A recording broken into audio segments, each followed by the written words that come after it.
The clock struck 3 in the afternoon, and the strong sun of that day penetrated through the large windows of the waiting room of a specialized shelter, revealing particles of golden dust dancing in the air. The smell of alcohol and a faint aroma of synthetic flowers hung in the air, mingling with the almost palpable tension emanating from the faces of the adults present. 10-year-old Sophia sat on a hard plastic chair in the far corner, her body rocking back and forth in a monotonous, hypnotic rhythm, a way of anchoring herself. She hugged a worn teddy bear with one eye missing, her only faithful companion. The muffled voices came from a room next door, whose thin walls could not contain the anger and frustration. It was the voice of her mother, Eleonora, a woman with a striking presence and that of a psychologist, Dr. Campos. Eleonora, impeccably dressed in an expensive suit and perfect makeup that hid her dark circles, seemed irritated, almost furious, her voice rising in tone. "Dr. Campos, I can't take it anymore. She's strange, she doesn't obey me, she lives in her own world, isolated. I need peace, freedom. My life has stopped because of her. She needs a place where she can be looked after properly, away from me, away from everything." The psychologist, with a forced professional smile, nodded slowly, a gesture of resignation. Eleonora's gaze as she left the room and passed Sophia was not one of farewell, nor of a final goodbye. It was one of cruel relief. A weight lifted from her shoulders. She turned her back without a single glance behind her and left, leaving Sophia alone, loneliness personified, amid the coldness of that place. Minutes later, a figure entered the room. A simple woman in a faded blue uniform, her hair tied back in a loose bun, a mop in her hand and a humble smell of coconut soap. It was the cleaning lady. Her eyes, tired and marked by life, but incredibly kind, rested on Sophia with unexpected tenderness. The cleaning lady approached slowly, and instead of cleaning the floor, she knelt down beside the girl's chair at the same level as Sophia. How could this be? In place of the mother who had abandoned her for considering her strange, a complete stranger, a simple cleaning lady, showed her a look of affection and tenderness that Sophia had never received in her entire life. In the small, impersonal room of the institution, which was now officially her home, Sophia curled up on the narrow bed, hugging her teddy bear. The nurse had just left, leaving her with the raw, stabbing pain of recent abandonment, an open wound in her soul. She didn't say a word, but her mind was an uncontrollable whirlwind of thoughts and feelings, an internal chaos that found no outlet or relief. The image of her mother, Eleonora, turning her back and leaving forever, repeated itself in her head like an endless movie, a nightmare that never ended. She said I was strange, that she couldn't stand me. My own mother, the person who should love me more than anything. I don't understand. I just wanted the noise of the world to stop screaming in my head. I wanted the lights to stop hurting me so much, to stop blinding me with their excessive brightness. I wanted the textures of clothes and objects to stop bothering me so much, to stop making me itch and irritate me. The phrases I repeat tirelessly, the constant rocking of my body. It's my way of calming down, of not exploding in the midst of the chaos that consumes me, of finding a little peace and order. But for her, for the world, it was weird, a problem, shameful, something to be hidden. My father, Roberto, was always absent, a ghostly figure in my life, more concerned with work than with me. My mother always forced me to be normal, to fit into a mold that wasn't mine, that suffocated me, that took my breath away. The therapy, the doctors, always talking about curing, fixing what they saw as a defect in me, as if I were a broken object. I just wanted to be loved for who I am in my essence, with all my peculiarities, without having to be normal, without having to change who I am, without having to pretend. I feel like a burden, a problem that needed to be institutionalized, thrown in a corner. I see her laughing with her friends, living her life full of parties and trips, and here I am, alone, abandoned. The nurse is kind sometimes, but she doesn't really understand me. She gives me medicine that makes me slow, heavy, and now the cleaning lady. She looked at me in a way different, a way my mother never looked at me, a look that seemed to really see me. I wish I could scream to the world that I exist, that I feel everything, that I think, that I dream, but the words get stuck in my throat. They won't come out. I just wanted a hug that didn't judge me, a touch that would tell me that I am loved, even though I am strange. I just wanted a mother. The silence in the room was the only witness to Sophia's deep pain and longing. Since Sophia's autism diagnosis, Eleonora and Roberto's life had become an incessant and desperate search for a cure, a normalization that would bring back the daughter they had idealized and who fit into their social standards. The first ray of hope came with a renowned child psychiatrist, Dr. Carlos, who promised to reverse the autism through intensive treatment with heavy medication and shock therapy. Your daughter has a neurological disorder, Eleonora. We need to suppress these abnormal behaviors so that she can function in society and be accepted, said Dr. Carlos, with clinical coldness and unquestionable authority. Eleonora, desperate to get rid of the problem her daughter represented, readily agreed. Sophia was subjected to high doses of medication that left her drugged and lethargic, and to therapies that forced her into prolonged eye contact and social interactions that terrified her, pushing her to the brink of panic. The result? Sophia wasted away, lost the sparkle in her eyes, and her sensory overload crises intensified when the effects of the medication wore off, making her even more vulnerable. Dr. Carlos, seeing Sophia's lack of progress, claimed that the severity of the case was incurable and coldly dismissed her. The second salvation came with the promise of a cutting-edge special education institution that swore to turn autistic children into prodigies and geniuses. The director, Donna Amelia, with a smile, too welcoming to be true in a soft voice, assured Eleonora that Sophia would have a bright future and would fit in perfectly. Eleonora, seduced by the idea of having a genius daughter who would fill her with pride and social prestige, enrolled Sophia immediately, spending a fortune. However, special education was a front for cruel isolation. Sophia was constantly reprimanded for her repetitive movements, for talking to herself, and for not following strict rules. She was isolated in a cold room for hours without adequate stimulation, just so she wouldn't disturb the other normal students and the institution's ideals. The promise of brilliance turned into solitary confinement, where Sophia regressed every day, losing her essence. The biggest disappointment, however, came from Eleonora's own family. Roberto, her father, who was already absent, disappeared completely after the treatments failed, blaming Eleonora for her daughter's situation and failure. Eleonora's parents, her siblings, everyone pressured her to commit Sophia once and for all, so that she could finally live her life without the burden of her daughter. You can't give up your life because of a child, Eleonora. She needs a place where she can be taken care of properly, away from you, away from everything, said her mother, in a tone that suggested she was giving her golden advice.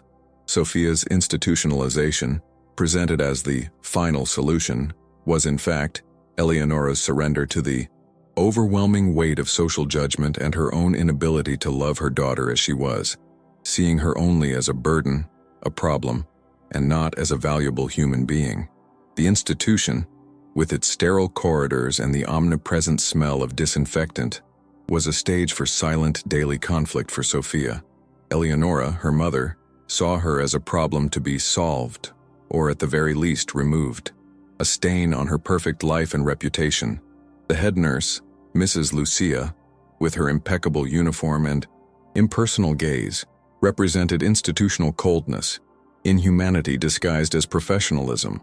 She administered the medications that left Sophia drugged and lethargic, and scolded her for her movements and sounds, calling them inappropriate behavior. "Sophia, don't do that. Behave yourself. Your mother won't come if you act crazy," she would say in a monotone voice, even though she knew that Eleonora hardly ever visited her daughter. Sophia's main source of distress, besides loneliness and abandonment, were the other patients who, with their own peculiarities and sufferings, sometimes frightened Sophia. The noise of one inmate banging on the wall, the inconsolable crying of another, everything was amplified in her mind, creating unbearable sensory chaos. No one seemed to understand her stims, her repetitive and incessant movements, which were her way of calming down and self-regulating. The conflict came to a head during Eleonora's weekly visit, which was always quick, superficial, and full of formalities. Eleonora was chatting animatedly with Mrs. Lucia, who was reporting on Sophia's progress, basically the fact that she was quieter due to heavy medication. Eleonora smiled, satisfied and relieved, as if Sophia's peace were her doing.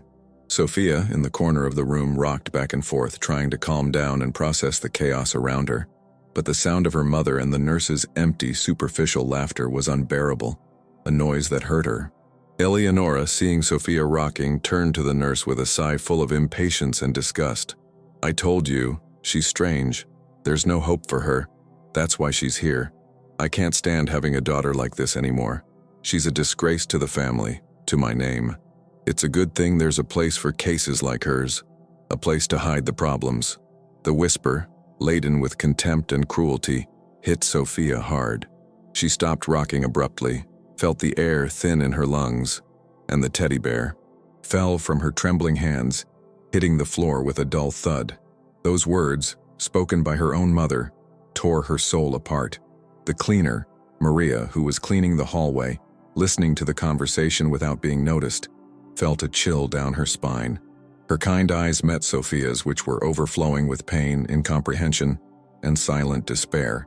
That moment would be the turning point, the beginning of a silent revenge of love and acceptance that would change Sophia's destiny forever. Eleonora's words, "I can't stand having a daughter like this anymore. She's a disgrace," echoed through the sterile hallway, hitting Sophia and piercing the heart of Maria, the cleaning lady. Maria, who had spent her life observing details and feeling people's unspoken emotions, saw the excruciating pain in Sophia's eyes. She saw the teddy bear fall from the girl's hands, like her last hope crumbling into pieces.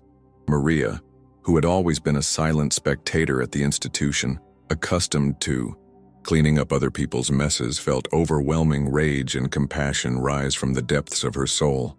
Her own difficult childhood, marked by the absence of maternal love and misunderstanding, made her feel Sophia's pain viscerally, as if it were her own. Maria said nothing. She didn't let out a cry of indignation. She just put the cleaning bucket aside, the mop silently leaning against the wall, and with soft, determined steps, she entered Sophia's room. She ignored the perplexed presence of Eleonora and Mrs. Lucia, the head nurse, who looked at them with surprise and disapproval. Maria knelt beside Sophia's bed with a tenderness that transcended the cold environment, picked up the teddy bear from the floor, and handed it to the girl in a welcoming gesture. Her eyes, tired and marked by life, conveyed a tenderness and understanding that Sophia had never received from her biological mother. A look that said, "I see you." Maria touched Sophia's face with her calloused hand, a gentle, non-judgmental touch full of love. Eleonora, perplexed and irritated by the cleaning lady's interference, tried to scold Maria. "What are you doing? Don't touch her. She doesn't like to be touched. She has problems." But Maria, without taking her eyes off Sophia, said in a whisper, her voice calm but laden with an irrefutable truth, "She doesn't like to be touched by people who don't love her, but she feels it from those who love her. She feels their love." The words, spoken with a calmness that contrasted with Maria's inner fury and Eleonora's anger, hit the biological mother like a slap in the face. Mrs. Lucia tried to intervene, but Maria ignored her, focused only on Sophia. Maria then did something that surprised everyone. She began to rock her body in a gentle, steady rhythm, imitating Sophia's stim, and murmured a low, sweet melody, a lullaby she used to sing to herself as a child to calm down. Sophia, who had been cowering in panic, slowly raised her head. Her eyes met Maria's, and a spark of recognition, safety, and love appeared in them for the first time in a long time. The cleaning lady, who was supposed to just clean, was there, loving, caring. Eleonora and Mrs. Lucia watched the scene in shock, seeing living proof that love is not limited to blood ties. The turning point was not a confrontation or a heated argument, but an act of pure love and acceptance, which exposed the cruelty of the biological mother and showed that true love does not need blood ties but empathy and understanding. The cleaning lady, invisible to the world, became the mother Sophia never had, a mother who truly loved her. The scene of Maria, the cleaning lady, rocking and murmuring a soft song to Sophia, who watched her with a glimmer of recognition, froze the room. Eleonora, the biological mother, and Mrs. Lucia, the head nurse, were in shock, paralyzed, unable to move or speak in the face of this unexpected display of love. The air, once heavy with contempt and formality, was now charged with a deep emotion that no one had expected. The first victory was the soft, genuine smile that appeared on Sophia's face, a smile that Eleonora and Mrs. Lucia had never seen in their entire lives. A miracle. Eleonora felt a lump in her throat, a bitter mixture of envy and a sharp pang of guilt. Mrs. Lucia, meanwhile, watched the interaction with a curiosity that broke her rigid and impersonal professional demeanor, sensing something extraordinary.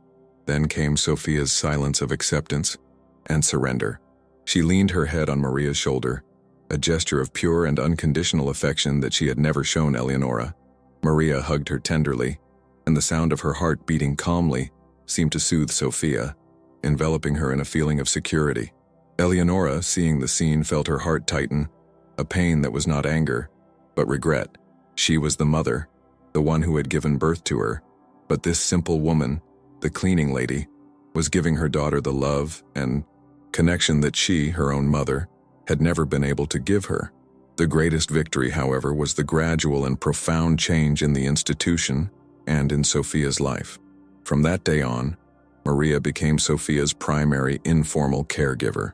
During her time off, she would take her to the institution's garden to feel the earth, hear the wind, and see the flowers.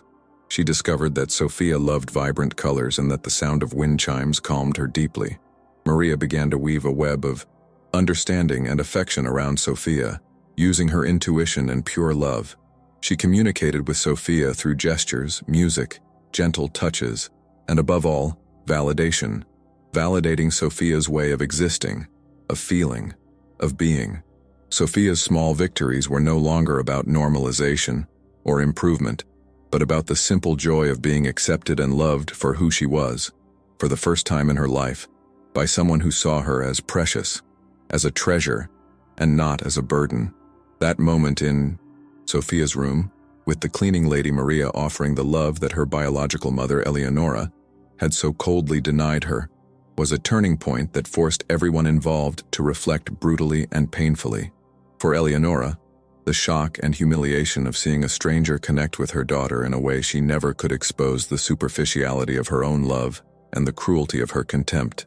Mrs. Lucia's laughter, once complicit, now turned to shame as she witnessed the overwhelming power of true empathy and human connection. They were confronted with the truth that the abnormality was not in Sophia, but in the coldness, lack of love, and prejudice that consumed them, that made them empty. For Sophia, the turning point was a rebirth of the soul. She found in Maria not a professional caregiver, but a mother figure, someone who loved her unconditionally, without judgment, without demands, without forcing her to be something she was not. Maria's touch, her gentle whispers, the way they swayed together, everything was a language that Sophia understood deeply and that made her feel safe, seen, and for the first time, truly loved and understood in her essence. Her autism, which was a problem for Eleonora, was understood and embraced by Maria, who saw it as a unique and special way of being, a gift. For Maria, the cleaning lady invisible to society, the connection with Sophia healed old wounds in her own soul. She had found a greater purpose than just cleaning. Her love for Sophia filled the void that life had left her, and she discovered in herself a capacity to love and care that society had never recognized or valued. Maria's revenge was not to expose Eleonora publicly, but to prove that true love does not need blood ties, social status, or wealth. It manifests itself in complete acceptance, infinite patience, and the ability to see the beauty and value in what the world discards and calls strange. The truth that no one wanted to tell was that the strange one was not Sophia, but the society that rejected her for her differences. And the cleaning lady, in her simplicity and purity of heart, was the true mother that life had given Sophia, a priceless gift. Life at the institution and Sophia's life would never be the same again, and the transformation, though gradual, was profoundly significant and a miracle of love. Maria, the cleaning lady, who had once been an invisible shadow, became the central and most important figure in Sophia's life. She not only became the girl's primary caregiver, But over time, after a long and arduous legal and emotional battle, and with the help of lawyers moved by the love story that united them, Maria obtained legal custody of Sophia, becoming her legal mother. The institution, which had been complicit in the abandonment and coldness, was forced to review its policies and become a more humane, inclusive, and welcoming environment. Eleonora, the biological mother, was confronted with the consequences of her actions and her lack of love. The public shame and emptiness of her perfect life, devoid of true love and human connection, consumed her. She never sought out Sophia again, but the weight of her choice and her regret would accompany her forever, a shadow on her soul. Sophia, on the other hand, blossomed under Maria's loving care. Her repetitive movements became smoother, her seizures decreased dramatically, and although she did not speak fluently, she developed new ways of communicating with her. New mother, through looks, gestures, and the melody of the lullabies Maria sang to her, filling the void. Sophia and Maria's story is a poignant reminder that maternal love transcends blood ties, titles, or social status. It is a celebration of the dignity of those who are invisible to society and the transformative power of unconditional acceptance. It is about how a child, discarded by her own mother for being strange, found the love and home she deserved in the arms of a woman who, by vocation of the soul, was born to love and care regardless of labels or conventions. Not all love is born of blood. Sometimes it blossoms in the most unexpected places, in the gaze of a stranger, in the gentle touch of a calloused hand. Because true motherhood is not about giving birth but about loving unconditionally, accepting the essence of those we love, even if the world calls that essence strange. If the story of Sophia, the hospitalized girl who found maternal love in a cleaning lady, touched your heart, if you felt the pain of abandonment and the overwhelming power of accepting love, then this message is for you. Don't let this powerful story end here, in your mind. Leave your comment and share your thoughts. What did this story awaken in you? What lesson do you take away for your life? Share this story with someone who needs to hear this truth, this message of hope and courage, today. And if you want to continue to be inspired by stories that transform and remind us of the power of acceptance and neurodiversity, then please subscribe to our channel now and turn on the bell. Join our community to amplify these voices and build a world where every soul, in their uniqueness, is seen, valued, and loved. Your voice, your engagement, your empathy can make a difference. Let's sow the seeds of healing love together.